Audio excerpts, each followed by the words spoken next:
اصل حقائق جو ہیں وہ عیسیٰ علیہ السلام کے وہی ہیں جو اللہ تعالیٰ کی کتاب قرآن مقدس ہے۔ پھر اس وقت یمن میں عیسائیوں نے یہ اعتراضات کیے عیسیٰ علیہ السلام کے بارے میں، تو پھر اللہ کریم نے یہ صورتیں نازل کر کے پورا عیسیٰ علیہ السلام کی پیدائش سے لے کے سارے واقعات کو ذکر کیا۔ عیسیٰ علیہ السلام کی جیسے پیدائش ہوئی، کس طرح وہ بیت المقدس میں ان کی والدہ رہی، کس نے کفالت کی، کیا معاملات ہوئے، کون سا نسب ہے، کس خاندان سے ہیں، وہ ساری چیزیں قرآن مقدس میں ذکر کرتی ہیں۔ اس لیے کہ چند ہی خاندانوں کا ذکر قرآن پاک میں موجود ہے۔ ان اللہ اصطفیٰ آدم و نوح و آل ابراہیم و آل عمران علی العالمین۔ آل عمران کے خاندان سے یہ عیسیٰ علیہ السلام آئے۔ تو عیسیٰ علیہ السلام کی بچپن سے لے کے جو انہوں نے اللہ کریم کی توحید کی دعوت دی، جو انہوں نے اپنی والدہ کی پاکیزگی کا ذکر کیا، جو انہوں نے اپنی نبوت کا ذکر کیا، قرآن مقدس نے ساری چیزوں کو ذکر کیا۔ اس وقت انہوں نے الزام لگایا کہ عیسیٰ علیہ السلام جو ہیں خدا کے بیٹے ہیں، تو اللہ کریم نے عیسیٰ علیہ السلام کی بچپن کی دعوت کو بھی ذکر کیا اور جوانی کی دعوت کو بھی ذکر کیا۔ عیسیٰ علیہ السلام کے بارے میں فرمایا کہ اس طریقے سے ان کی پیدائش ہوئی، ان کی والدہ اللہ کے گھر کی نظر تھی، مریم صدیقہ بیت المقدس میں رہیں، ان کی پرورش حضرت زکریہ پیغمبر نے کی۔ جس وقت وہ جوان ہوئیں، پھر اللہ کریم نے ان کے پیٹ میں جو ہے فرشتے کو بھیج کے پھونک ماری، جس سے عیسیٰ علیہ السلام کی پیدائش ہوئی۔ اس وقت پیدائش ہو گئی تو فرمایا کہ عیسیٰ علیہ السلام کو اٹھا کے اپنی قوم کی طرف جاؤ تاکہ ان کے سامنے یہ بات واضح ہو جائے۔ انہوں نے پھر کہا کہ یا اخت ہارون ما کان ابوک امرأ سوء وما کانت امک بغیہ، اے ہارون کی بہن مریم، تو نے یہ کیا کام کیا؟ تمہاری تو شادی نہیں ہوئی، تو یہ بچہ کدھر سے آیا؟ تو اللہ تعالیٰ نے فرمایا فاشارت الیہ، تو نے اپنے معصوم بچے کی طرف اشارہ کرنا ہے، تو یہ خود عیسیٰ علیہ السلام کو ہم بولنے کی طاقت دیں گے۔ یہ معصوم بچہ جو گود میں ہے یہ خود ہی بول کے اپنے حقائق لوگوں کے سامنے بیان کر دے گا۔ تو پھر عیسیٰ علیہ السلام نے جو پہلا جملہ فرمایا قال انی عبد اللہ، کہ لوگوں میں اللہ کا بندہ ہوں، یعنی میں اللہ کا غلام ہوں، میں اللہ کا بندہ ہوں۔ آتانی الکتاب، وہ مجھے کتاب دے گا، وجعلنی نبیا، وہ مجھے نبی بنائے گا۔ اب یہاں پہ انہوں نے سوال تو کیا عیسیٰ کے بارے میں، اور عیسیٰ علیہ السلام بتا رہے ہیں اللہ کے بارے میں۔ انہوں نے سوال کیا کہ یہ لڑکا کدھر سے آیا، تو جواب دینا چاہیے تھا کہ میں مریم صدیقہ کا بیٹا ہوں، مریم صدیقہ میری والدہ ہے، وہ پاک دامن عورت ہے، میں اللہ کی نشانیوں میں سے ایک نشانی ہوں، میں کلمات اللہ ہوں، میں روح اللہ ہوں۔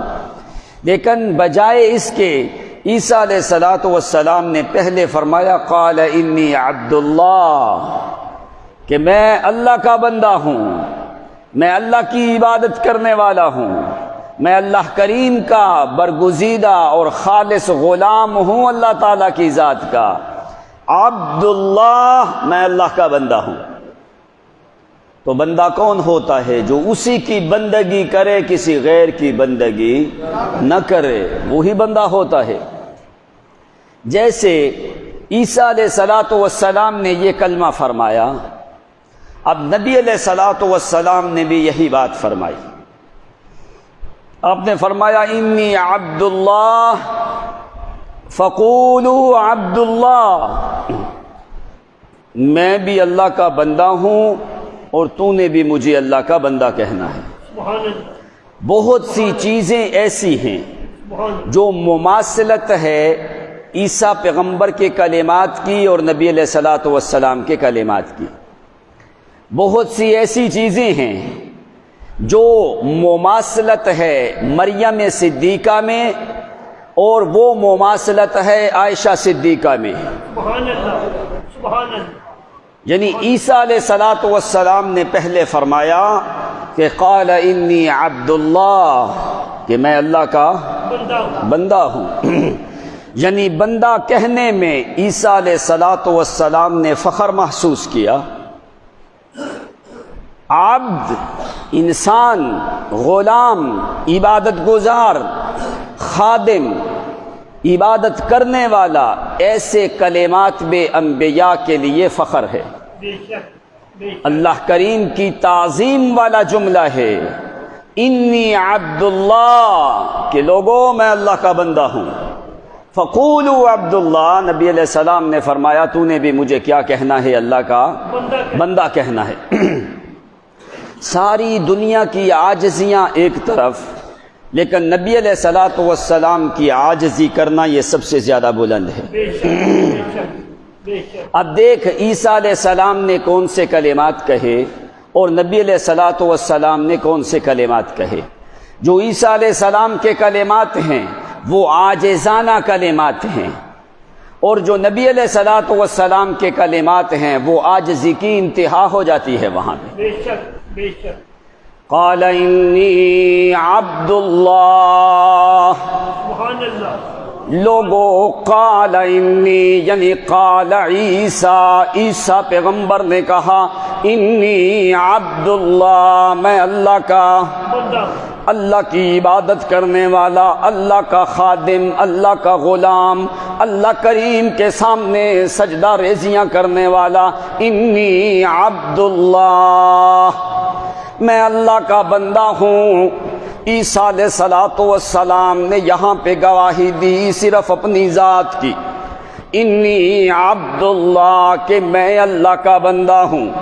جہاں پہ نبی علیہ الصلوۃ والسلام کا ذکر ہے، نبی علیہ السلام نے کیا فرمایا؟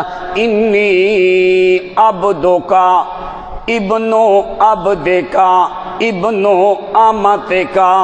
اللہ میں محمد بھی بندہ تیرا، میرا باپ بھی بندہ تیرا، میری ماں بھی تیری عبادت گزار ہے، تیری بندی ہے. انی عبدک ابنو عبدک، جس کا میں لڑکا ہوں وہ بھی تیرا بندہ ہے، جو میرا باپ ہے وہ بھی تیرا بندہ ہے، میں بھی تیرا بندہ ہوں، میرا باپ بھی تیرا بندہ ہے، میری ماں بھی تیری بندی ہے.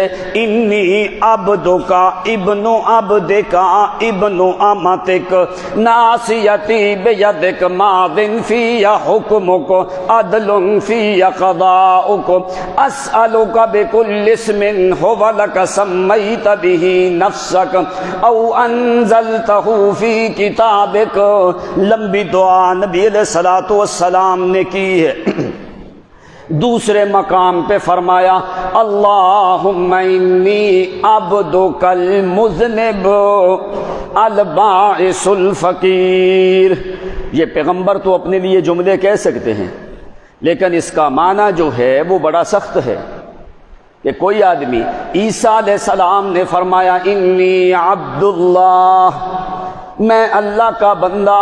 نبی علیہ السلام نے کیا فرمایا؟ اللہم انی عبدک المذنب. مذنب کا معنی ہوتا ہے گناہ کرنے والا بندہ، لیکن پیغمبر تو گناہوں سے پاک ہے، لیکن یہ عاجزی کی انتہا ہے محمد الرسول اللہ صلی اللہ علیہ وسلم کی. اللہم انی عبدک المذنب، یہ امت کو سکھایا جا رہا ہے. انی عبدک المذنب، اے اللہ میں محمد تیرا گناہگار بندہ ہوں، لیکن قرآن کہتا ہے غفر اللہ ما تقدم من ذنبک وما تأخر. میرے پیغمبر تمہاری غلطیاں ہم لکھتے بھی کوئی نہیں، پہلی آخری غلطیاں ساری ہم نے معاف کر دی ہیں، لغزشیں معاف کر دی ہیں. کیوں؟ گناہ تو پیغمبر سے ہوتا ہی نہیں، لیکن نبی علیہ السلام خود اقرار کر رہے ہیں. کیوں؟ یہ یہاں پہ عاجزی کی انتہا ہے. عبدک المذنب البائس الفقیر. فقیر، اے اللہ میرے پیٹ کے اندر 9 دن سے کوئی چیز کھاؤں نہیں، تیرے جلال کی قسم ہے عبادت پھر بھی تیری ہے۔ عبدک المذنب البائس الفقیر، الفقیر، فقیر کون ہوتا ہے؟ جس کے پاس کچھ بھی نہ ہو۔ مسکین وہ ہوتا ہے جس کا گزارا چلے۔ تو نبی علیہ السلام نے یہ دونوں صفتیں ذکر کی، کیوں؟ یہ پیغمبر کی عاجزی ہے۔ عبدک المذنب البائس الفقیر، فقیر، اے اللہ یا ایھا الناس انتم الفقراء الی اللہ، ساری دنیا فقیروں کی، غنی دروازہ ہے تو ایک، بے شک ساری دنیا مانگنے والی، داتا کا دروازہ ہے تو ایک، اس لیے فرمایا عبدک المذنب البائس الفقیر، فقیر، اے اللہ فقیر ہے فقر سے۔ فقر کس کو کہا جاتا ہے؟ یہ ریڑھ کی ہڈی کو، ریڑھ کی ہڈی جب ٹیڑھی ہو جاتی ہے کمانے کے قابل نہیں ہوتا، بے شک بے شک فقر اس کو کہا جاتا ہے نا۔ کیوں فقیر کو فقیر کہا جاتا ہے؟ کہ اس کی ریڑھ کی ہڈی جو ہے نا پیچھے والی، یہ ابھی سیدھی، یہ ابھی کمانے اور بوجھ اٹھانے کے قابل نہیں ہے۔ نہیں رہی، اسی لیے کہ یا اللہ ابھی میرے پاس کچھ نہیں، وہ طاقتیں ختم، وہ قوتیں ختم، وہ کمانے والی چیزیں جو ہیں وہ ختم ہو گئیں۔ الفقیر، اللہ تیرے دروازے کا فقیر ہوں، غیروں کا نہیں۔ الفقیر المستجیر، المستجیر، مستجیر کا معنی کیا ہوتا ہے؟ جو کوئی چیز طلب کرے، جار کا معنی اور مستجیر کا معنی سین اور تا طلب ماخذ کے لیے ہے۔ معنی کیا ہے؟ اے اللہ اگر مجھے کوئی پناہ کی ضرورت پڑے تو تیری ذات کی قسم ہے میں محمد پناہ گاہ تجھ سے مانگ کے لیتا ہوں۔ المستجیر المستغیث، تیرے علاوہ میں محمد کو پناہ دینے والا کوئی نہیں، تیرے علاوہ میری حاجات کو پورا کرنے والا۔ المستجیر، اب عیسیٰ علیہ السلام نے صرف جملہ بولا انی عبداللہ، اگے نبی علیہ الصلوۃ والسلام نے 11 چیزیں ذکر کی ہیں۔ فرمایا یا اللہ میں تیرا پیٹ سے بھوکا بندہ، میں تیرا عاجز بندہ، میں تیرا خطا کار بندہ، میں تجھ سے مانگنے والا، میں تیرا فقیر بندہ، میں تیرا جو ہے عبادت کرنے والا بندہ، میں تجھ سے پناہ مانگنے والا بندہ۔ المستجیر المستغیث، مستغیث ایک ہوتا ہے غوث، غوث کا معنی کیا ہوتا ہے؟ یاد رس، فریاد رس کا کیا مطلب ہے؟ یاد پوری کر، غائبانہ طور پہ تو جس سے اپنی مدد طلب کرے وہ تیری مدد کرنے پہ قادر ہو، اس کو اعظم۔ تو غوث اعظم خدا کے علاوہ کوئی اور ہو سکتا؟ نہیں ہے، اب پیغمبر سے بڑھ کے کوئی ہستی دنیا میں ہے؟ نہیں ہے۔ پیغمبر نے یہ نہیں کہا یا اللہ میں غوث ہوں، فرمایا مستغیث۔ مستغیث کا معنی کیا ہے؟ کہ یا اللہ میں محمد تجھ سے اگر ذات ہے تو وہ تیری ہے۔ بے شک بے شک، لوگ ایسے ہی خدا غوث اعظم، جی غوث اعظم، غوث اعظم خدا کے علاوہ کوئی اور ہو سکتا؟ نہیں ہے۔ المستغیث، اللہ اگر مجھے مدد کی ضرورت پڑے، مجھے حاجت ہو، مجھے کوئی مسئلہ ہو، کوئی چیز مانگنی ہو، المستغیث میں محمد تجھ سے مانگنے والا ہوں۔ بے شک بے شک، المستغیث المقر، میں اقرار کرنے والا ہوں۔ کیوں؟ کس چیز کا؟ کہ میرے پاس سوائے عاجزی کے کچھ نہیں، تیرے پاس سوائے قوت کے کچھ نہیں، جو میرے پاس ہے وہ تیرے پاس نہیں، جو تیرے پاس ہے وہ میں محمد کے پاس کوئی نہیں۔ عاجزیاں کرنا میرے حصے میں، مدد کرنا تیرے حصے میں، مانگنا میں محمد کا کمال ہے، دینا یہ تیرا کمال ہے، حاجتیں لے کے آنا یہ میں محمد کا کمال ہے، حاجت روائی کرنا یہ تیرا کمال ہے، مشکلیں لے کے آنا یہ میں محمد کا کمال ہے، مشکل کشائی کرنا یہ تیرا کمال ہے۔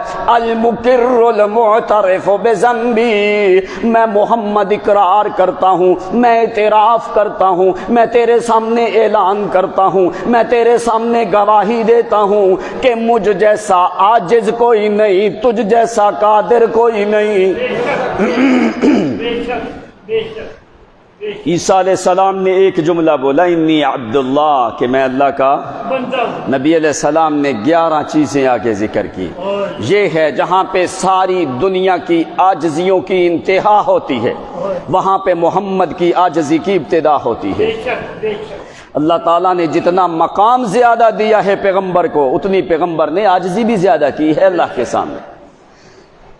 المستغیث المقر المعترف بذنبی اسألک مسألۃ المساکین، اے اللہ میں اسی طرح مانگتا ہوں تجھ سے جس طرح کے مسکین لوگ سوال کرتے ہیں۔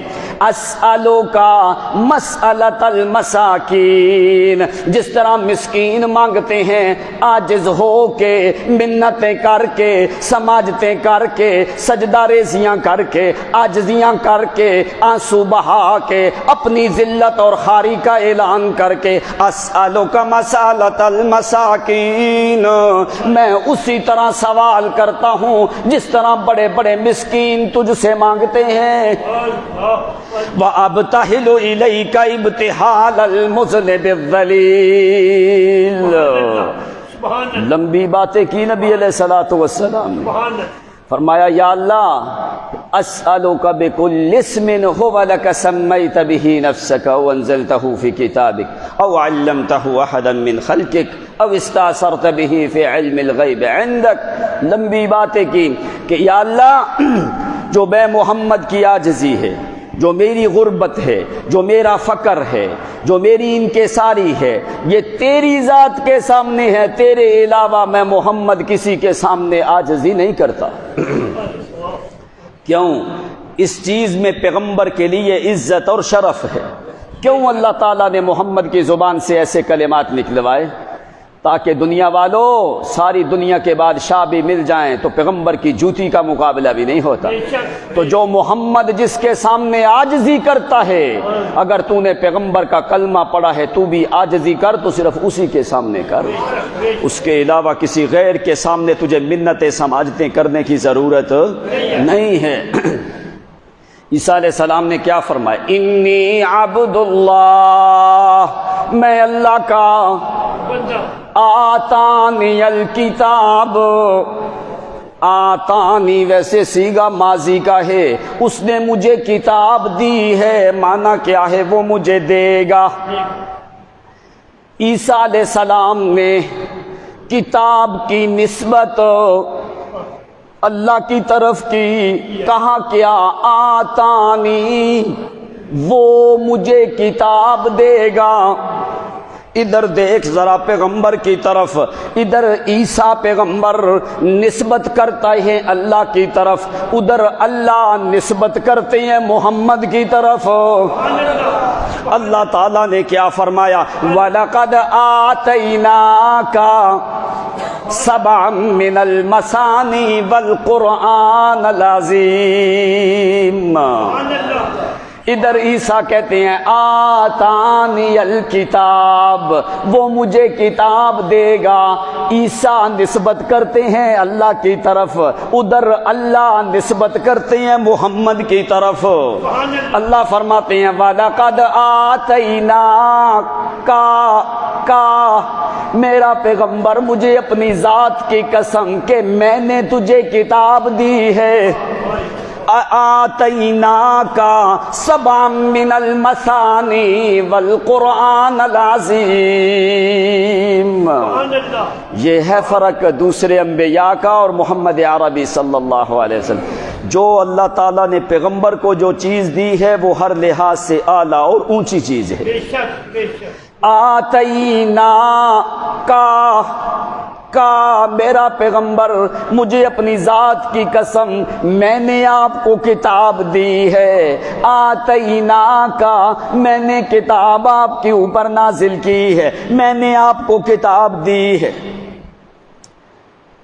اب دوسری جگہ پہ اللہ تعالیٰ نے انبیاء سے وعدے لیے تو وہاں پہ نبی علیہ السلام سب سے آخر میں آئے تو اللہ تعالیٰ نے ذکر دوسرے نبیوں سے پہلے پیغمبر کا کیا ہے۔ وَإِذْ أَخَذْنَا مِيثَاقَهُمْ، جب ہم نے وعدہ لیا پکا انبیاء سے، کس کس سے وعدہ لیا؟ ہونا چاہیے تھا میثاقہم، ہم نے وعدہ لیا کن سے؟ میثاق النبیین، انبیاء سے وعدے لیے۔ میثاقہم منکا ومن نوح وابراہیم وعیسی ابن مریم واخذنا منہم میثاقا غلیظا۔ میرا پیغمبر ہم نے پکا وعدہ لیا نوح پیغمبر سے، ابراہیم سے، موسیٰ سے، وعیسی ابن مریم، عیسیٰ ابن مریم سے، حالانکہ یہ سارے نبی پہلے گزرے ہیں۔ ہونا یہ چاہیے تھا کہ میرا پیغمبر ہم نے وعدہ لیا نوح سے، ابراہیم سے، موسیٰ سے، عیسیٰ سے اور آپ سے، لیکن قرآن نے پیغمبر کا ذکر پہلے کیا، نوح پیغمبر کا ذکر بعد میں کیا ہے۔ وَإِذَا خَذْنَا مِيثَاقَهُمْ وَمِنْكَ، میرا پیغمبر ہم نے وعدے لیے، وَمِنْكَ، ہم نے تجھ سے بھی لیا، حالانکہ پیغمبر تو بعد میں آئے ہیں، محمد کا ذکر پہلے، وَمِنْكَ وَمِن نُوحٍ وَإِبْرَاهِيمَ وَإِسْمَاعِيلَ وَإِبْرَاهِيمَ وَمُوسَى وَعِيسَى ابْنِ مریم، ہم نے وعدہ لیا تجھ سے، نوح پیغمبر سے، ابراہیم سے، موسیٰ سے، عیسیٰ پیغمبر سے، ان تمام انبیاء سے ہم نے وعدے لیے، لیکن وہ تو نبی پہلے گزرے، ان کی نبوتیں پہلے گزر گئیں۔ اصول یہ تھا کہ پہلے ان کا ذکر ہوتا پھر پیغمبر کا ذکر ہوتا، لیکن اللہ کریم نے ایسا نہیں کیا، پہلے محمد کا ذکر ہے، باقی رسولوں کا ذکر بعد میں کیا ہے۔ کیوں؟ تاکہ دنیا کو پتہ چلے کہ جو مقام میرے پیغمبر کا ہے یہ مقام کسی اور کا ہو سکتا نہیں ہے۔ قال انی عبد اللہ آتانی الکتاب وجعلنی نبیا، اس نے مجھے نبی بنایا۔ عیسیٰ نے نبوت کی نسبت اللہ کی طرف کی، جس وقت پیغمبر کا نمبر آتا ہے اللہ کریم کیا فرماتے ہیں؟ یاسین والقرآن الحکیم انک لمن المرسلین۔ وہاں پہ عیسیٰ علیہ السلام اپنی نبوت کا خود ذکر کر رہے ہیں، یہاں پہ محمد عربی کی نبوت کا ذکر اللہ کر رہا ہے۔ انک لمن المرسلین، میرا پیغمبر پکی بات ہے، سچی بات ہے، حقیقت یہ ہے کہ آپ رسولوں میں سے ہو، بلکہ کیا ولیکن رسول اللہ وخاتم النبیین، تیرے بعد تو میں نے میرا پیغمبر نبوت کا دروازہ بند کر دیا ہے، اس لیے کہ تجھ سے افضل کوئی نبی ہو سکتا نہیں ہے۔ عیسیٰ علیہ السلام نے آگے اپنی والدہ کی باتیں ذکر کی، وَبَرًّا بِوَالِدَتِي وَلَمْ يَجْعَلْنِي جَبَّارًا شَقِيًّا۔ او لوگو، میری والدہ جو ہے برًّا، ان چیزوں سے مبرہ ہے، وہ پاک ہے۔ آپ پہلے سن کے آئے ہو، مریم صدیقہ پہ بہتان لگا تو گواہی عیسیٰ نے دی، جب عائشہ صدیقہ پہ بہتان لگا تو گواہی اللہ کریم نے دی ہے۔ ایک وہ صدیقہ جو عیسیٰ کی والدہ ہے، ایک وہ صدیقہ جو محمد کے گھر میں رہنے والی ہے۔ اس صدیقہ کا مقام اپنے زمانے میں بلند ہے، اس صدیقہ کا مقام اپنے زمانے میں بلند ہے۔ کیسے؟ اب قرآن نے لفظ ایک جیسے بولے ہیں، جس وقت مریم صدیقہ پہ بہتان لگا، قرآن نے کیا کہا؟ وَبِكُفْرِهِمْ وَقَوْلِهِمْ عَلَى مَرْيَمَ بُهْتَانًا عَظِيمًا، ان کا کہنا مریم صدیقہ پہ بہت بڑا بہتان لگا۔ مریم صدیقہ کے بارے میں فرمایا بہتانً عظیماً۔ عائشہ صدیقہ کے بارے میں کیا فرمایا؟ سبحانک ھذا بہتان عظیم۔ سبحان اللہ۔ یہ ذرا بہتان بڑا تھا، اس لیے قرآن نے یہاں پہ پہلے ذکر سبحان کا کیا ہے اور ھذا کا بھی ذکر کیا ہے۔ وہاں پہ فرمایا وَبِكُفْرِهِمْ وَقَوْلِهِمْ عَلَى مَرْيَمَ بُهْتَانًا عَظِيمًا، یہاں پہ فرمایا سبحانک ھذا بہتان عظیم۔ وہ بھی صدیقہ، یہ بھی صدیقہ، اس صدیقہ کی پرورش ہوئی بیت المقدس والے حرم میں، اس صدیقہ کی پرورش ہوئی بیت المقدس والے حرم میں، عائشہ صدیقہ کی پرورش ہوئی بیت اللہ والے حرم میں، سبحان اللہ۔ اس صدیقہ کی پرورش ہوئی بیت المقدس والے حرم میں، اس صدیقہ کی پرورش ہوئی بیت اللہ والے حرم میں۔ عائشہ کی پیدائش کدھر ہوئی ہے؟ حرم، حدود حرم کے اندر۔ حضرت عائشہ کی جو پیدائش ہوئی ہے کہاں؟ حدود حرم کے اندر۔ اس صدیقہ کی پیدائش ہوئی بیت المقدس والے حرم میں، اس صدیقہ کی پرورش ہوئی بیت اللہ والے حرم میں۔ سبحان اللہ۔ اس کی پرورش کرنے والا گھرانہ بھی اعلیٰ، بے شک، بے شک۔ اس صدیقہ کی پرورش کرنے والا گھرانہ بھی، سبحان اللہ۔ وہ نبی کا گھرانہ یہ صدیق کا گھرانہ ہے، وہ نبی کا گھرانہ یہ صدیق کا گھرانہ ہے۔ وہ گھرانہ بھی اعلیٰ، یہ گھر بھی اعلیٰ۔ وہ مریم صدیقہ پیدائش ہوئی حرم بیت المقدس میں، اس صدیقہ کی پرورش ہوئی بیت اللہ والے حرم میں۔ بے شک، بے شک، بے شک۔ وہ صدیقہ رہی، وہ صدیقہ رہی بیت المقدس والے حرم میں۔ یہ صدیقہ منتقل ہوتی ہے ایک حرم سے دوسرے حرم میں، ایک حرم سے۔ جس وقت مکہ والے حرم سے نکلی تو مدینہ والے حرم میں پہنچی۔ اس کی ہجرت، اس کا منتقل ہونا حرم سے حرم تک، وہ ایک حرم میں رہی مریم صدیقہ، یہ حرم سے حرم تک۔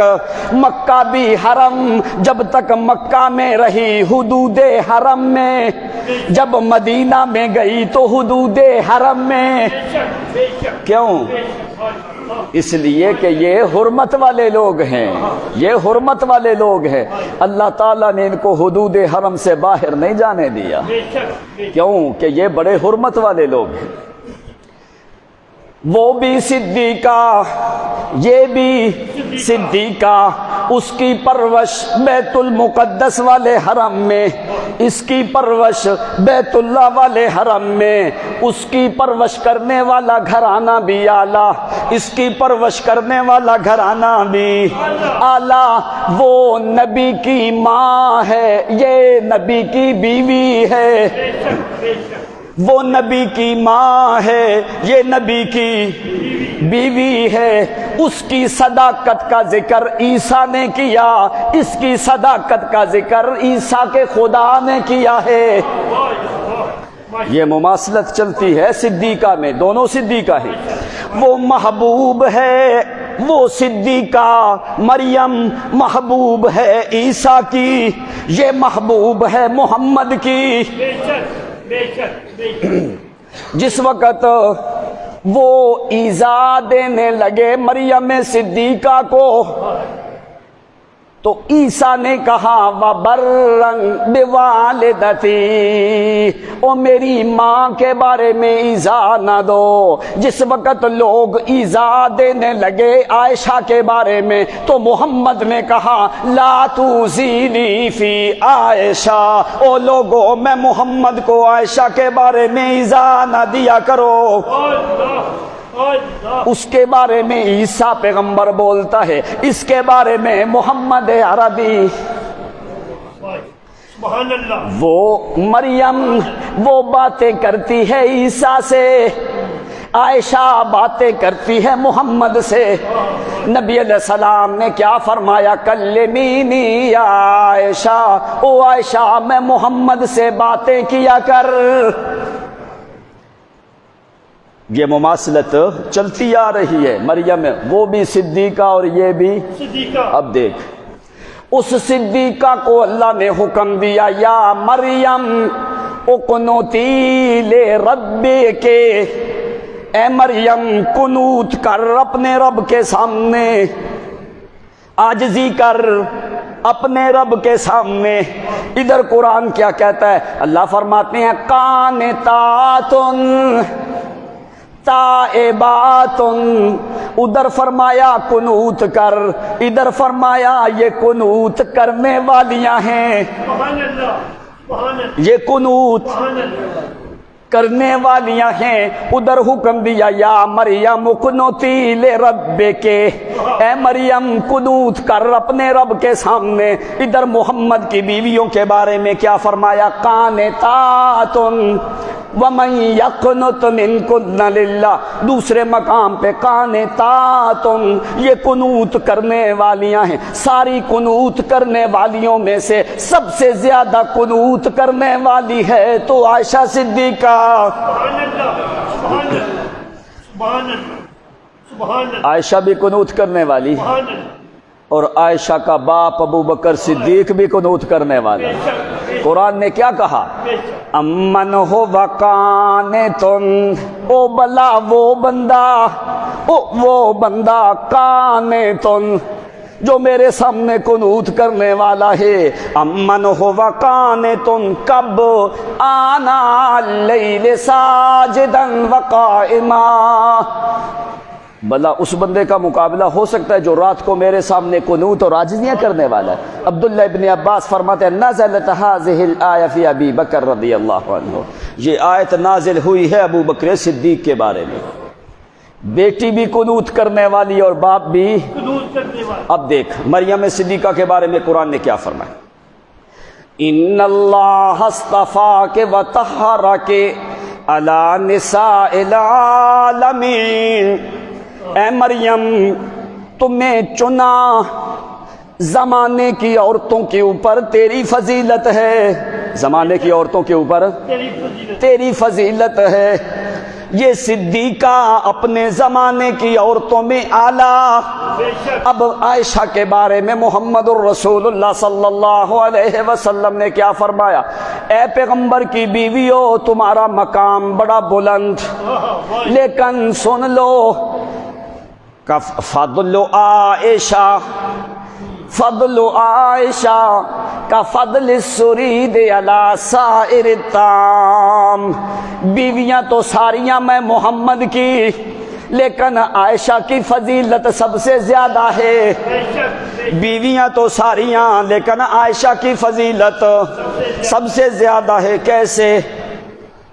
فرمایا کھانے تو سارے ہیں، کھانے سارے ہوتے ہیں، لیکن فضل السرید علی سائر الطعام، سارے کھانوں کے اوپر فضیلت سرید والے کھانے کو ہوتے ہو جس میں گوشت کے ٹکڑے بنائے جاتے۔ فرمایا سارے کھانوں میں بہترین کھانا جو ہے، کھانے تو سارے ہیں لیکن بہترین کھانا وہ سرید والا ہے۔ بیویاں تو ساری ہیں لیکن میں محمد کی بہترین اعلیٰ عرفہ بیوی ہے تو عائشہ صدیقہ ہے۔ سبحان اللہ، اس لیے فرمایا مریم صدیقہ کو چنا گیا کہ اپنے زمانے کی عورتوں میں سب سے کیا ہیں؟ افضل ہیں۔ تو عائشہ صدیقہ، وہ بھی صدیقہ، یہ بھی صدیقہ، یہ صدیقہ اپنے زمانے کی عورتوں میں سب سے اعلیٰ ہے۔ بے شک، بے شک، وہ مریم وہ صدیقہ محبوب ہے عیسیٰ کی، یہ محبوب ہے محمد کی، کیسے؟ سبحان اللہ سبحان اللہ۔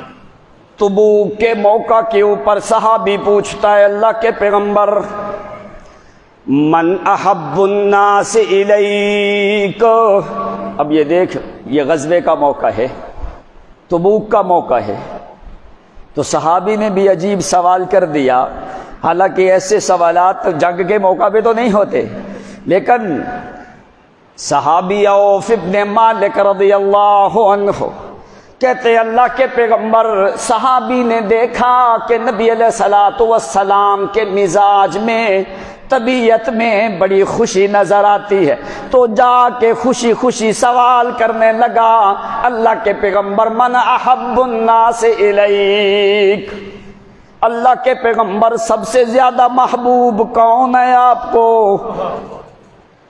صحابی نے پوچھا اللہ کے پیغمبر سب سے زیادہ محبوب کون ہے آپ کو؟ آپ نے فرمایا قال عائشہ، صحابی کہتے ہیں من احب الناس الیک، کون ہے سب سے زیادہ محبوب اللہ کے پیغمبر آپ کو؟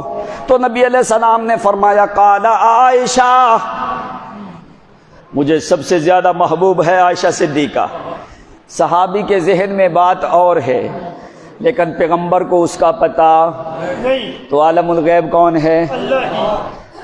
صحابی کہتا ہے اللہ کے پیغمبر من الرجال، میرا مطلب تو یہ تھا کہ مردوں میں سب سے زیادہ محبوب کون ہے، عورتوں میں میں نے نہیں پوچھا اللہ کے پیغمبر مردوں میں سب سے زیادہ محبوب کون ہے؟ آگے نبی علیہ السلام نے فرمایا قال ابوہا، عورتوں میں زیادہ محبوب عائشہ، مردوں میں زیادہ محبوب عائشہ کا والد ہے۔ سبحان اللہ۔ آپ نے ڈائریکٹ نہیں کہا قال ابو بکر، کیوں؟ عائشہ کو درمیان میں لے کے آئے، ابوہا عائشہ کا باپ۔ نبی علیہ السلام نے ظاہر کیا کیا ہے درمیان میں، پھر محبت کے درمیان عائشہ صدیقہ کو نبی علیہ السلام نے سیدھا آپ نے کیوں نہیں کہا قال ابو بکر؟ مردوں میں مجھے محبوب ہے ابو بکر۔ جو آدمی کا محبوب ہو آدمی اس کا تذکرہ کرنا پسند کرتا ہے، یعنی محمد الرسول اللہ عائشہ کا ذکر کرنا پسند کرتے تھے، وہ جس کا ذکر محمد کو محبوب ہے۔ اگر تو پیغمبر کا کلمہ پڑھنے والا ہے تجھے بھی عائشہ سے محبت ہونی چاہیے۔ بے شک بے شک بے شک۔ علی نساء العالمین، سبحان اللہ۔ مریم کو عزت دی، چنا گیا، محبوب ہے اپنے زمانے کی عورتوں میں، عائشہ محبوب ہے اپنے زمانے کی عورتوں میں، مریم محبوب ہے عیسیٰ کی، عائشہ محبوب ہے محمد کی۔ بے شک بے شک بے شک۔ حضرت عائشہ نے کیا فرمایا؟ لوگوں 10 باتیں میں عائشہ کے لیے خاص ہیں، بس میں ابھی میرا موضوع نہیں ہے اس لیے میں آپ کو ایک بات بتا دوں، ساری عورتوں کے نکاح زمین پہ ہوئے، ساری امہات المومنین میں کوئی لڑکی بھی کنواری محمد کے نکاح میں کوئی نہیں آئی سوائے میں عائشہ کے، سبحان اللہ۔ سوائے میں عائشہ کے علاوہ کوئی بھی کنواری لڑکی نبی علیہ السلام کے نکاح میں نہیں آئی۔ کوئی ارملہ ہے، کوئی سیبہ ہے، باقرہ ہے تو صرف عائشہ صدیقہ، کنواری لڑکی جو پیغمبر کے نکاح میں آئی ہے صرف عائشہ صدیقہ ہے۔ اور بھی بہت سی چیزیں ذکر کی، کیا ان میں سے ایک بڑی خاصیت پتہ کیا ہے؟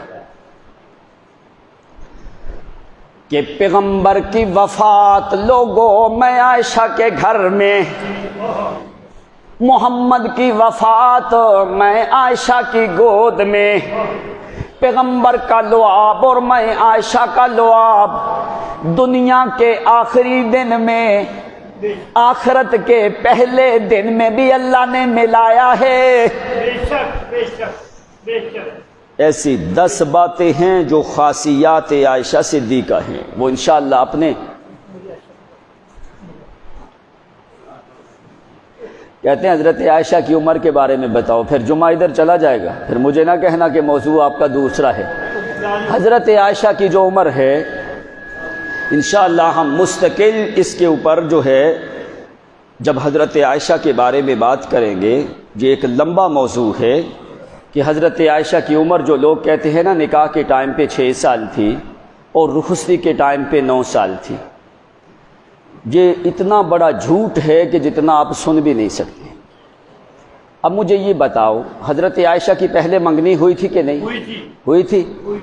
تو کیا 6 سال کی عمر میں حضرت ابوبکر صدیق نے پہلے منگنی کر دی تھی؟ تم میں سے کوئی بندہ اپنی 6 سال کی بچی کا نکاح کرتا ہے؟ نہیں کرتا۔ عربوں کے اندر ایک مثال ایسی نہیں ملتی کہ کسی عرب نے نابالغ بچی کا نکاح کیا ہو۔ جب حضرت ابوبکر صدیق نے جبیر ابن مطعم کے لڑکے کے ساتھ جو منگنی کی تھی، جو رشتہ طے تھا، وہ نابالغ بچی کا تھا یا بالغ کا تھا؟ بالغ کا۔ خولہ جو رشتہ مانگنے گئی حضرت ابوبکر صدیق کی بیوی ام رومان کے پاس، کیا خولہ نابالغ بچی کا رشتہ مانگنے گئی تھی؟ انہوں نے کہا اللہ کے پیغمبر 2 رشتے ہیں، ایک کنواری لڑکی ہے، کنواری لڑکی ہے، اس نے یہ نہیں کہا کہ ایک بچی ہے، کنواری لڑکی ہے، اور ایک سیبہ ہے سودا بنت زمعہ، جس کا اللہ کے پیغمبر آپ رشتہ کہو، ایک کنوارا رشتہ ہے اور ایک شادی شدہ رشتہ ہے۔ اب کیا یہ خولہ بنت حکیم نابالغ بچی کا رشتہ مانگنے گئی تھی؟ ان لوگوں کی عقل کدھر چلی گئی؟ تیری غیرت کہاں اور صدیق کی غیرت کدھر؟ تو اپنی 6 اور 9 سال کی بچی کا نکاح رخصتی کرنے کے لیے تیار نہیں، تو کیا ابوبکر صدیق 9 سال کی بچی کی رخصتی کر دی؟ کدھر لوگوں کی عقل دماغ چلا گیا؟ جھوٹی روایات کے اوپر لوگوں کے سامنے بیان کر کے راویوں کا دفاع کیا، اپنی ماں کا دفاع نہیں کیا، عائشہ صدیقہ کا دفاع نہیں کیا، جھوٹے راویوں کا دفاع کر کے تو نے اسی طرح بیان کرنا شروع کر دیا کہ عائشہ کی عمر 6 سال اور 9 سال ہے، اور رافضی راوی یہ وہی راوی ہے، یہ وہی راوی ہیں۔ اب دیکھو، میں نے آپ کو بتایا کہ عائشہ کی پیدائش اور پرورش کدھر ہوئی ہے؟ حرم میں، بیت اللہ میں، حرم میں ہوئی نا۔ اب عمر کا پتہ زیادہ مکے والوں کو ہے یا عراق والوں کو؟ مکے والے۔ جدھر ایک بچی پیدا ہو ان کو عمر کا زیادہ پتہ ہوتا ہے یا کہ دوسرے ملک والوں کو زیادہ پتہ ہوتا ہے؟ عائشہ صدیقہ کی پیدائش مکہ میں، عمر بیان کر رہے ہیں عراقی رافضی لوگ۔ یہ عراقی کیا لگتے ہیں عائشہ کی عمر بیان کرنے والے؟ ان کا کیا تعلق عائشہ صدیقہ سے؟ کسی مکے والے آدمی نے عمر بیان کی ہے؟ نہیں کی۔ کسی مدینے والے آدمی نے عمر بیان کی ہے؟ نہیں کی۔ یہ پتہ کون راوی ہے؟ اور جس نے وہ روایت ذکر کی، جس نے پیغمبر کے اوپر جادو والی روایت ذکر کی ہے کہ محمد کے اوپر جادو کا اثر ہو گیا، یہ وہی راوی ہے جس نے عراق میں جا کے یہ روایت ذکر کی ہے۔ مدینے میں یہ روایت کیوں نہیں بیان ہوئی؟ مکہ میں یہ روایت کیوں نہیں بیان ہوئی؟ مکے والوں کو عمر کا کیوں نہیں پتہ چلا؟ مدینے والوں کو عمر کا کیوں نہیں پتہ چلا؟ یہ عراقی کیا لگتے ہیں؟ اسی طرح جادو مدینے میں کر رہے ہیں یہودیوں کے بارے میں، بیان کر رہے ہیں عراق والے، یہ کیا لگتے ہیں؟ وہ جہاں پہ واقعہ ہو ان کو پتہ ہی کوئی نہیں، جدھر واقعہ ہو ان کو پتہ نہیں۔ جادو والا واقعہ جو مشہور ہے وہ مدینے میں ہوا 7 ہجری کے بعد، مدینے والوں کو پتہ ہی کوئی نہیں، عراقیوں کو بڑا پتہ چل گیا۔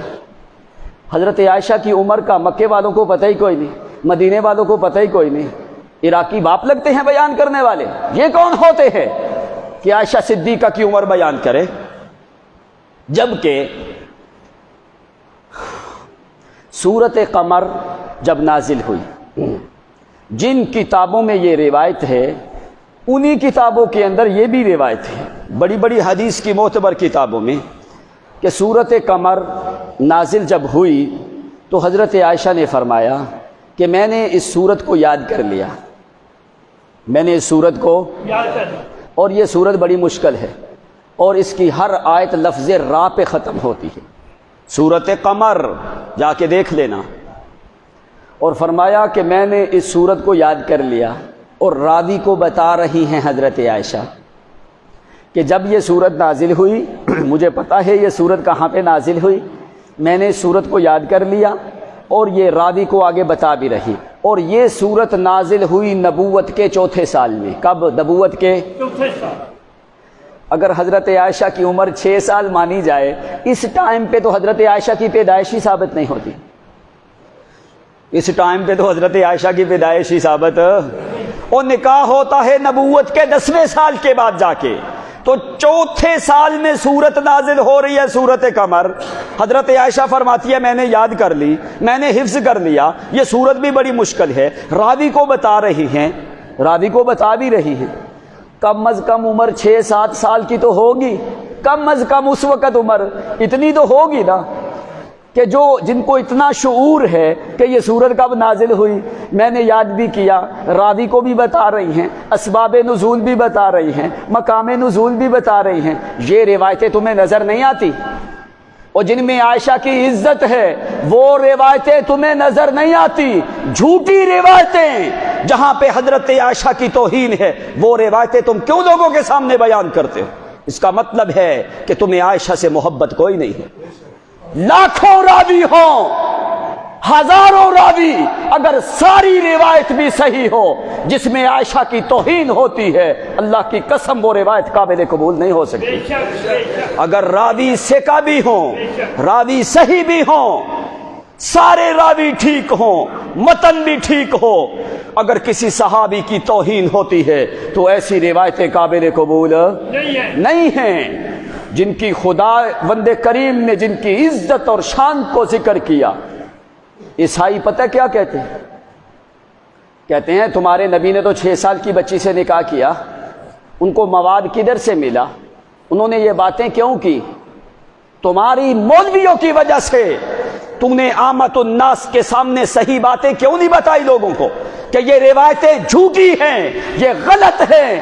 عائشہ کی عمر 6 سال نہیں ہے، عائشہ صدیقہ کی عمر نکاح کے ٹائم پہ 17 سال ہے، اور نکاح اور رخصتی کے ٹائم پہ 19 یا 20 سال کی عمر ہے۔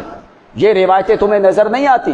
ادھر ساری تاریخ کی کتابیں اٹھا کے دیکھو، حضرت اسماء کا اور حضرت عائشہ کا 10 سال کا فرق ہے۔ حضرت اسماء اور حضرت عائشہ کا 10 سال کا فرق ہے۔ اب جب حضرت اسماء نے ہجرت کی اور حضرت اسماء جب ہجرت کر کے مدینہ میں پہنچتی ہیں، پہلا بچہ مسلمانوں کے ہاں عبداللہ بن زبیر پیدا ہوتا ہے۔ سبحان اللہ۔ پتہ کب؟ اب یہودیوں نے پتہ کیا کہا ہوا تھا؟ وہ کہتے ہیں جو بھی آدمی مدینے میں آئے گا ہم نے سب کے اوپر جادو کر دیا، کوئی مسلمانوں کے ہاں کوئی بچہ پیدا نہیں ہوگا۔ تو حضرت اسماء جب بھی مدینہ میں پہنچی فوری حضرت عبداللہ بن زبیر پیدا ہو گئے۔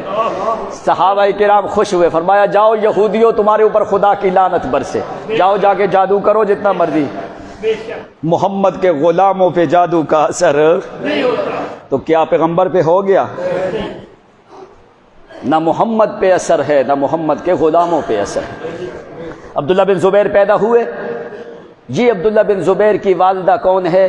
حضرت اسماء، اور حضرت اسماء کون ہے؟ عائشہ کی بہن، اور حضرت اسماء کا خامد کون ہے؟ زبیر ابن عوام، جو نبی علیہ السلام کا پھوپھی زاد بھائی ہے۔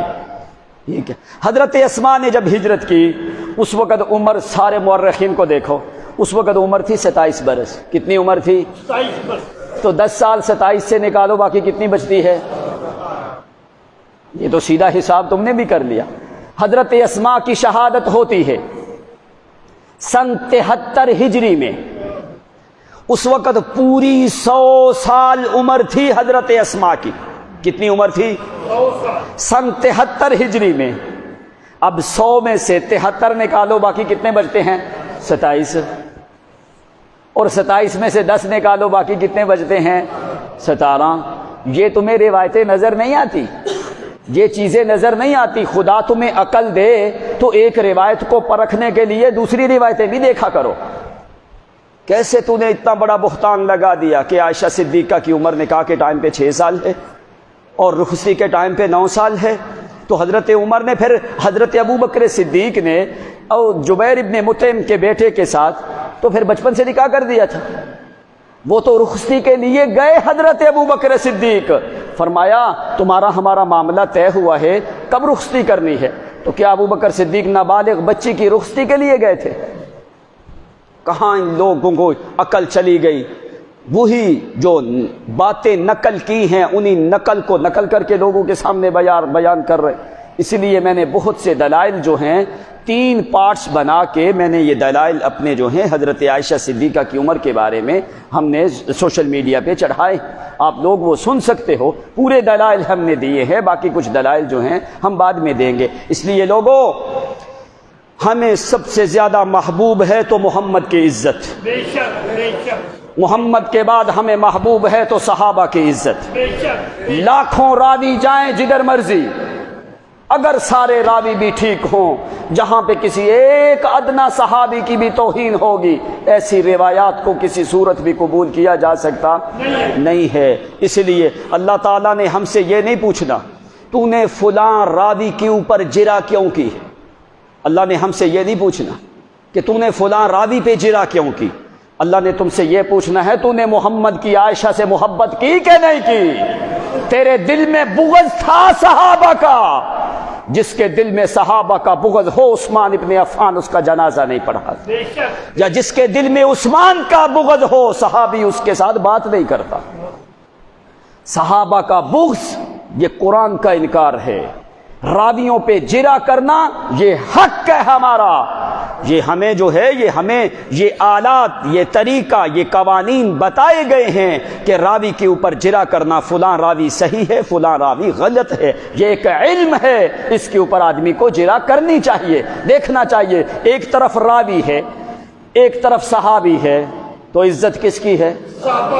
صحابہ کی، جن کی عزت کی گواہی قرآن دیتا ہے۔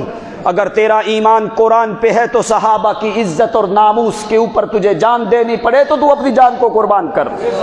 راویوں کا دفاع کرنا تیرے اوپر لازم نہیں ہے اس مقام پہ جہاں پہ کسی صحابی کی توہین ہو۔ صحابی کی توہین قابل برداشت نہیں ہے۔ اگر کسی راوی پہ جرح ہو جائے کہ یہ راوی ٹھیک نہیں ہے، ایسے بہت سے راوی ہیں۔ یہ جو حضرت عائشہ کی عمر بیان کرنے والے لوگ جو ہیں یہ رافضی ہیں، اور یہ عراقی لوگ ہیں، عراق کے رہنے والے ہیں۔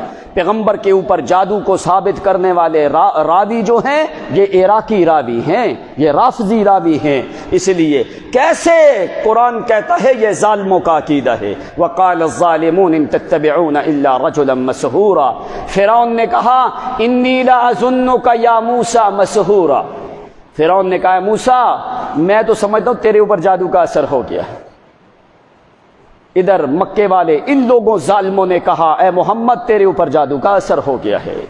انہوں نے کہا محمد جادوگر ہے، انہوں نے کہا محمد ساحر ہے، انہوں نے کہا محمد کذاب ہے، انہوں نے کہا محمد مجنون ہے۔ تو قرآن نے سب کی نفی کر دی کہ لوگوں میرا پیغمبر عیبوں سے پاک ہے، یہ سارے نقص ہیں، یہ سارے عیب ہیں، یہ ساری گندگی ہے۔ وما انت بنعمت ربک بمجنون، میرا محمد تیرے قریب تو ہم نے جنون کو آنے ہی نہیں دیا۔ کیسے جادو کا اثر؟ سال بھر پیغمبر کے بال سر کے جھڑ گئے، یہ تمہارا ضمیر گوارا کرتا ہے کیسے کہ تم ایسی غلط روایتیں سنو جن میں یہ ہو کہ سال بھر پیغمبر کے سر کے بال جھڑ گئے؟ کیا تم اس بات کو تسلیم کرتے ہو؟ داڑھی اور سر کے بال جھڑ گئے، 6 مہینے سے لے کے سال تک آپ کو پتہ ہی نہیں تھا میں نے ماضی میں کوئی کام کیا ہے کہ نہیں کیا؟ کون عائشہ؟ میں عائشہ کے بارے میں جانتا ہی نہیں، اور ظالموں یہ محمد کے لائق ہیں یہ چیزیں؟ اس لیے قرآن نے پہلے فتویٰ لگایا ہے وقال الظالمون، یا اللہ تو نے ان کو ظالم کیوں کہا؟ اب قرآن سے پوچھو۔ اللہ نے پہلے ظالم کہا، بعد میں ان کا برا فعل ذکر کیا ہے۔ پہلے کہا ظالم، بعد میں کہا کیوں ظالم ہیں؟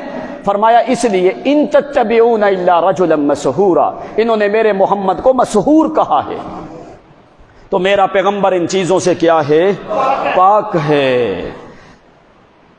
وَبَرًّا بِوَالِدَتِي، ادھر بھی صدیقہ ادھر بھی وہ بھی چنی ہوئی عورت، یہ بھی چنی ہوئی عورت، وہ محبوب عیسیٰ کی، یہ محبوب محمد کی عائشہ صدیقہ ہے۔ اس صدیقہ کا بھی مقابلہ راوی جب ذکر کرنے لگتا ہے عائشہ صدیقہ سے روایت تو کیا کہتا ہے؟ کہتا ہے حدثتنی صدیقہ بنت الصدیق حبیبہ حبیب الرحمن۔ مسروق جس وقت روایت ذکر کرتا ہے عائشہ صدیقہ سے، کہتا ہے لوگوں مجھے بیان کیا صدیقہ نے، مجھے بیان کیا صدیقہ نے، جو بیٹی ہے صدیق کی، جو بیٹی ہے صدیق کی، جو محبوبہ ہے اس کی، جو محبوب ہے محمد کا، جو محبت کرنے والی ہے محمد سے، یہ اس کی بیٹی ہے جو محبوب ہے محمد کا ابو بکر، اور پھر عائشہ محبوب ہے اس کی، عائشہ محبوب ہے اس کی جو محبوب ہے رحمان کا، حبیبتا حبیب الرحمان۔ او مجھے اس نے بیان کیا جو حبیبہ ہے، جو محبوبہ ہے رحمان کے محبوب کی، جو محمد کریم کی محبت عائشہ صدیقہ ہے، مجھے اس نے بیان کیا جو خود بھی صدیقہ ہے، جس کا باپ بھی صدیق ہے، جس کا باپ بھی صدیق ہے۔ یہ کوئی معمولی چیز ہے؟ سارے صحابہ صدیق، صدیق اکبر ہے تو ابو بکر، بے شک بے شک، ساری امہات المومنین سچی ہیں، لیکن صدیقہ کبریٰ ہے تو عائشہ صدیقہ ہے۔ بے شک بے شک بے شک، یہ کوئی معمولی عورت نہیں ہے۔ جو عائشہ کے اوصاف ہے، تم تاریخ دیکھو، تم حدیثیں دیکھو، وہ اوصاف کسی اور میں اللہ نے جمع کیے ہی نہیں۔ بے شک بے شک، جبریل آتا ہے رک جاتا ہے باہر، نبی علیہ السلام ذرا باہر تھے، جبریل رکا ہے، وہی اس وقت آتی ہے جس وقت محمد الرسول اللہ عائشہ کے حجرے میں جاتے ہیں۔ آ کے جبریل پتہ کیا کہتا ہے؟ اللہ کے پیغمبر اللہ کریم نے عائشہ صدیقہ کی طرف سلام بھیجا ہے۔ یعنی یہ کوئی معمولی اعزاز نہ سمجھ، جس کی برات کی گواہی اللہ آسمانوں کے اوپر سے نازل کرے، وہ کوئی معمولی عورت نہیں ہے۔ بے شک، اس صدیقہ کا مقام بھی بلند، اس صدیقہ کا کام بھی بلند۔ چلو باقی انشاءاللہ اوصاف اپنے ٹائم پہ ہوں گے۔ ما کان للہ ان یتخذ من ولد، عیسیٰ علیہ السلام نے بچپن میں دو باتیں کی، کیا لوگو والسلام علی یوم ولدت و یوم اموت و یوم ابعث حیا ذالک عیسی ابن مریم۔ اللہ فرماتے ہیں یہ ہے عیسیٰ ابن مریم۔ عیسیٰ کا نام قرآن میں 25 مقامات کے اوپر، اور آدم کا نام بھی قرآن میں 25۔ کیوں؟ ان مثل عیسیٰ عند اللہ کا مثل آدم، اس لیے عیسیٰ کی مثال آدم کی طرح۔ اللہ نے نام بھی، یہ ہے قرآن کا اعجاز الرقمی، عدد کے حساب سے قرآن نے دنیا کو عاجز کر دیا۔ بے شک، یہ ہے قرآن کا اعجاز، یہ ہے قرآن کی فصاحت اور بلاغت۔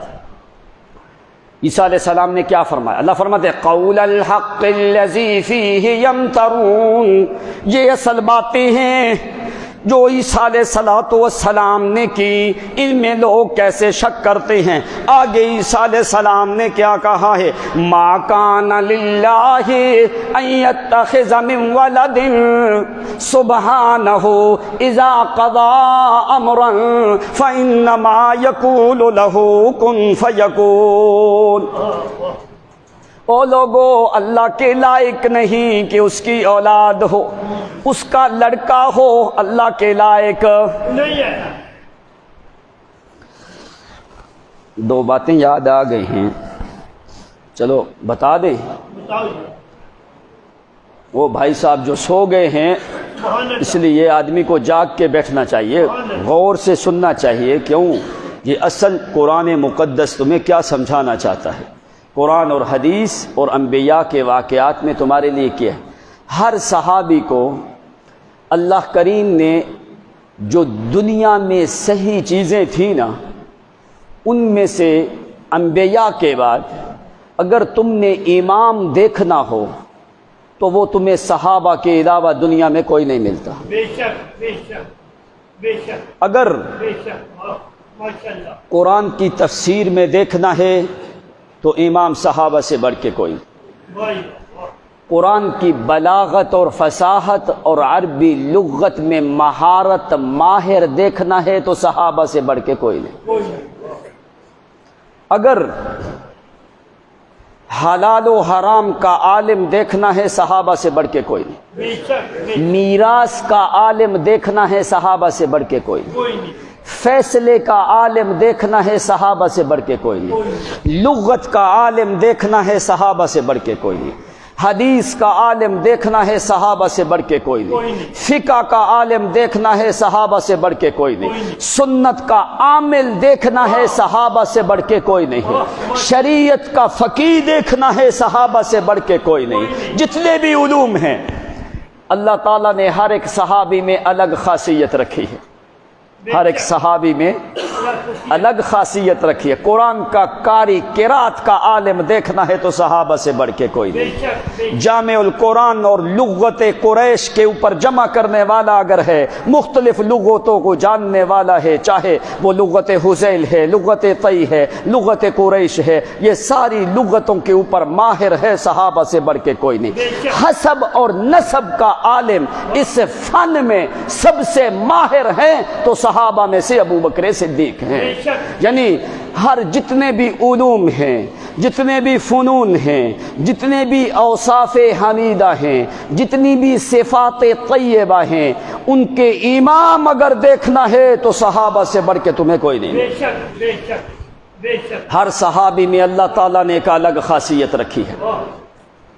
روم کا بادشاہ، اس کے پاس مال و دولت بھی بہت زیادہ تھا، اس نے ایک قافلہ بھیجا، بہت زیادہ اونٹ گھوڑے مال دولت سب کچھ دے کے بھیجا۔ اب یہ جو قرآن کی آیت ہے، اس آیت کے ساتھ یہ متصل بات ہے، اس لیے تو اس نے کہا اگر یہ میرے چند سوالات ہیں، یہ تم نے جا کے کرنے ہیں نبی علیہ السلام سے، اگر نبی علیہ السلام دنیا سے چلے جائیں تو محمد کے صحابہ سے یہ تم نے سوال کرنے ہیں۔ ان سوالوں کے جواب پیغمبر کے صحابہ کے علاوہ کوئی بندہ نہیں دے سکتا۔ اگر وہ ان سوالوں کے جواب دے دیں تو میری طرف سے یہ سارا سامان بطور ہدیہ تحفہ ان لوگوں کو دے دینا۔ کیوں؟ اس لیے ان لوگوں سے بڑھ کے سچے دنیا میں لوگ نہیں ہوں گے۔ بے شک بات میری سمجھو، یہ وہ لوگ ہیں، روم کا بادشاہ کہتا ہے سچے لوگوں کے علاوہ میرے سوالوں کے جواب کوئی نہیں دے سکتا، اور وہ لوگ حق پہ مبنی ہوں گے، ان کا دین حق ہوگا، پھر ان کے دین کو ماننے میں لوگوں تمہیں کوئی تأمل نہیں ہونا چاہیے۔ اس نے سوال بھیج دیے۔ اب اللہ تعالیٰ کروڑوں رحمتیں نازل کرے علی بن ابی طالب کے اوپر۔ علی بن ابی طالب کو اللہ تعالیٰ نے فیصلے کا بڑا عالم بنایا ہے، تو علی بن ابی طالب، نبی علیہ السلام نے فرمایا اقضاہم علی بن ابی طالب، فیصلے کرنے کا علم، قاضی، فیصل، حاکم، اللہ تعالیٰ نے علی بن ابی طالب کو سب سے زیادہ بنایا۔ پہلے میں آپ کو سمجھا چکا ہوں، جتنے بھی علوم ہیں ہر ایک علم میں امام ہیں تو صحابہ کی جماعت ہے۔ حضرت علی نے فرمایا ما بدا لک سؤلک، ما بدا لک سؤالک، کر سوال، کیا سوال کرنا چاہتا ہے؟ اس نے پہلا سوال کیا اخبرنی یا علی اما لیس للہ، مجھے اس سوال کا جواب دے، کون سی چیز ہے جو اللہ کے لیے نہیں ہے؟ اخبرنی عما لا یعلمہ اللہ، وہ چیز مجھے بتا جو اللہ نہیں جانتا۔ اخبرنی عما لیس عند اللہ، وہ چیز بتا جو اللہ کے پاس کوئی نہیں ہے۔ تین سوال کیے، مجھے وہ چیز بتا، پہلی چیز جو اللہ کے لائق نہیں ہے، دوسری وہ چیز بتا جس کو اللہ نہیں جانتا. تیسری وہ چیز بتا جو اللہ کے پاس کوئی نہیں ہے. حضرت علی نے فرمایا تیرے پہلے سوال کا جواب کیا ہے؟ تو نے سوال کیا وہ چیز جو اللہ کے لائق نہیں ہے. لیس للہ شریک، اللہ کے لائق شریک کوئی نہیں ہے. اس نے کہا حققت وصدقت، تو نے سوال کا جواب صحیح دیا ہے. وہ چیز بتا اما لا یعلم اللہ یعلمہ اللہ، وہ چیز بتا جو اللہ نہیں جانتا. اللہ تو ہر چیز جانتا ہے. وہ چیز کیا ہے جو اللہ نہیں جانتا؟ حضرت علی نے پتہ کیا فرمایا؟ لیس لہ ولد لا یعلم اللہ، اللہ اپنی اولاد کو نہیں جانتا. اللہ اپنی اولاد کو نہیں جانتا. ہے ہی نہیں تو جانے کیا؟ ہے ہی نہیں تو جانے کیا. یہی آیت پڑھی ما کان للہ ان یتخذ من ولد، جو عیسیٰ پیغمبر نے آیت پڑھی تھی. تیسرا سوال کیا اما لیس عند اللہ، اے علی وہ چیز بتا جو اللہ کے ہاں ناممکن ہے. ساری دنیا کے ہاں ممکن ہے اور اللہ کے ہاں ناممکن ہے. وہ کیا چیز ہے؟ لیس عند اللہ، یعنی اللہ کے ہاں وہ کوئی نہیں، اللہ کے ہاں وہ ناممکن ہے.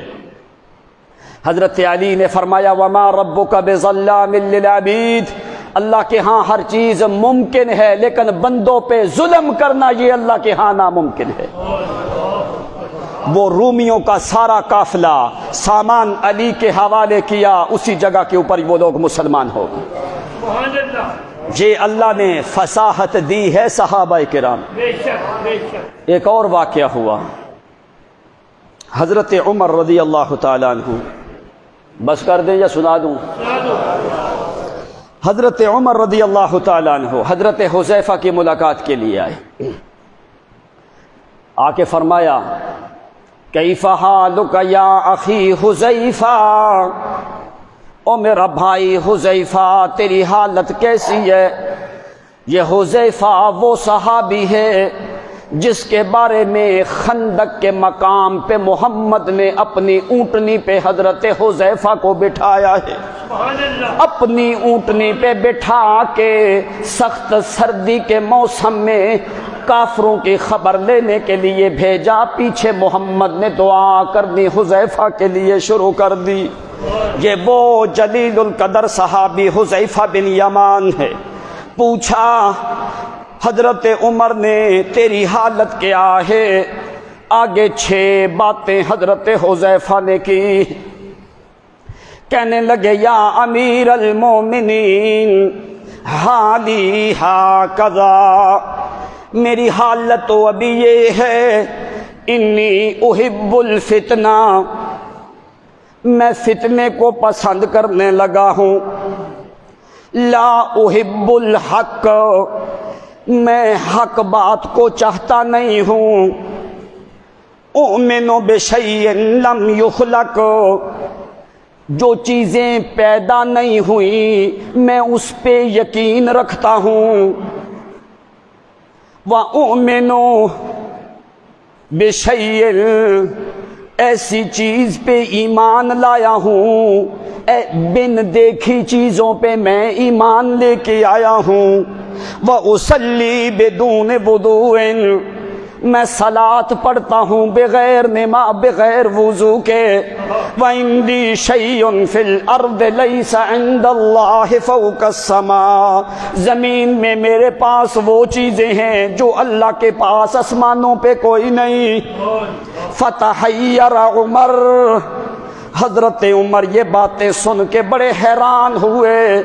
کیا ہوا حذیفہ کو کیسی باتیں کی جو کہتا ہے میں فتنے کو پسند کرتا ہوں، میں حق کو چاہتا نہیں ہوں، میں بن دیکھی چیزوں پہ یقین رکھتا ہوں، جو چیزیں پیدا نہیں ہوئیں تخلیق نہیں ہوئی میں ان پہ ایمان رکھتا ہوں، بغیر وضو کے میں صلاۃ ادا کرتا ہوں. جو میرے پاس چیزیں زمین پہ ہیں اللہ کے پاس آسمانوں پہ بھی وہ کوئی نہیں. حضرت عمر، یہ باتیں بڑی عجیب نظر آتی ہیں. حضرت عمر یہ باتیں سن کے واپس آ گئے، کوئی بات کی نہیں. وسار عمر حزینا، حضرت عمر پریشانی کے عالم میں بیٹھے سوچ رہے ہیں کہ یہ باتیں کیسی ہو گئیں.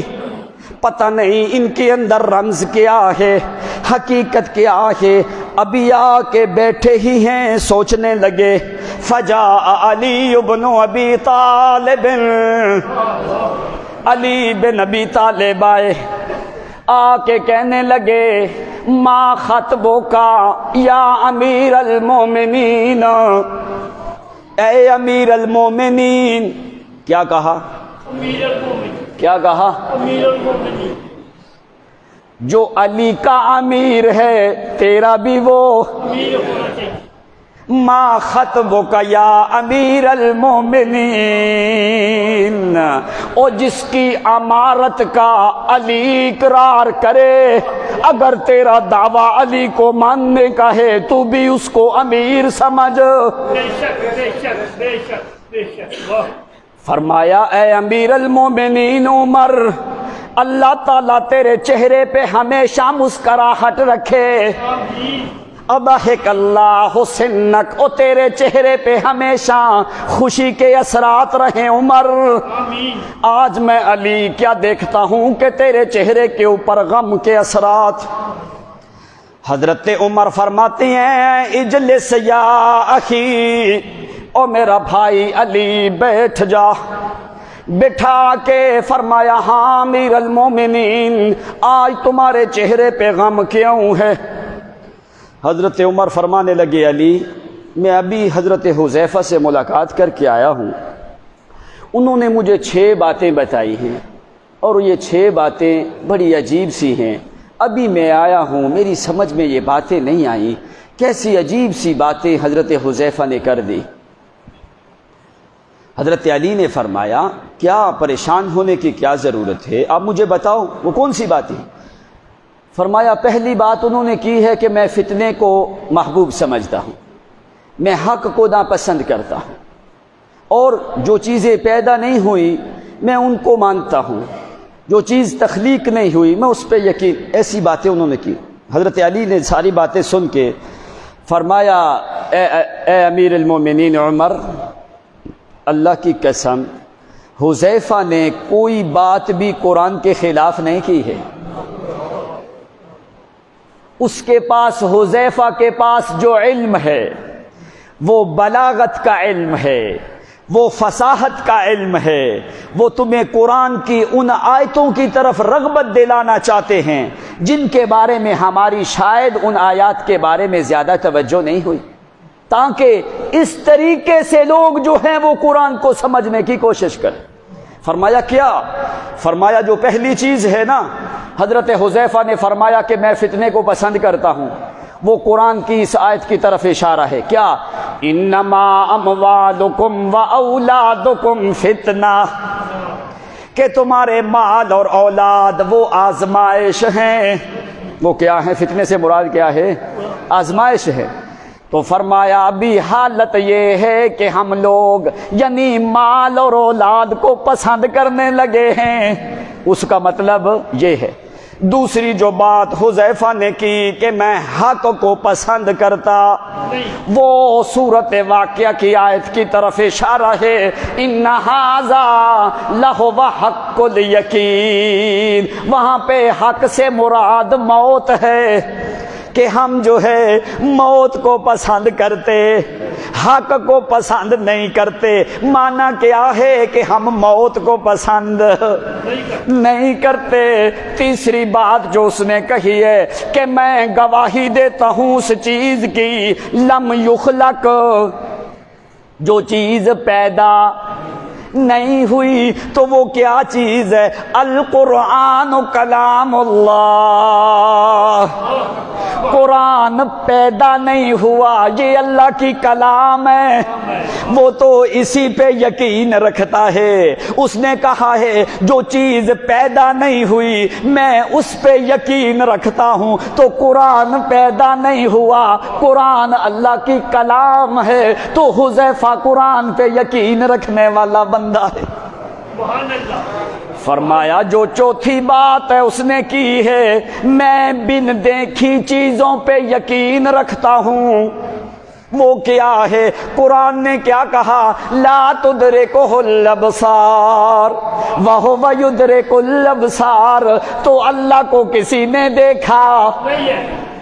اللہ بن دیکھی ذات ہے. تو حذیفہ نے سچ کہا کہ میں صرف گواہی دیتا ہوں، یقین رکھتا ہوں بن دیکھی ذات پہ. تو جو چیز جو ذات نہیں دیکھی وہ صرف اللہ کی ہے. آگے آئے تلاوت کی، لا تدرکہ الابصار وہو یدرک الابصار. اللہ کو کسی آنکھ نے دیکھا. نہیں ہے. تو اے عمر، جو پانچویں بات کی ہے حذیفہ نے، اصلی بدون وضوء، کہ میں صلاۃ پڑھتا ہوں بغیر وضو کے، اس نے کیا سمجھایا ہے؟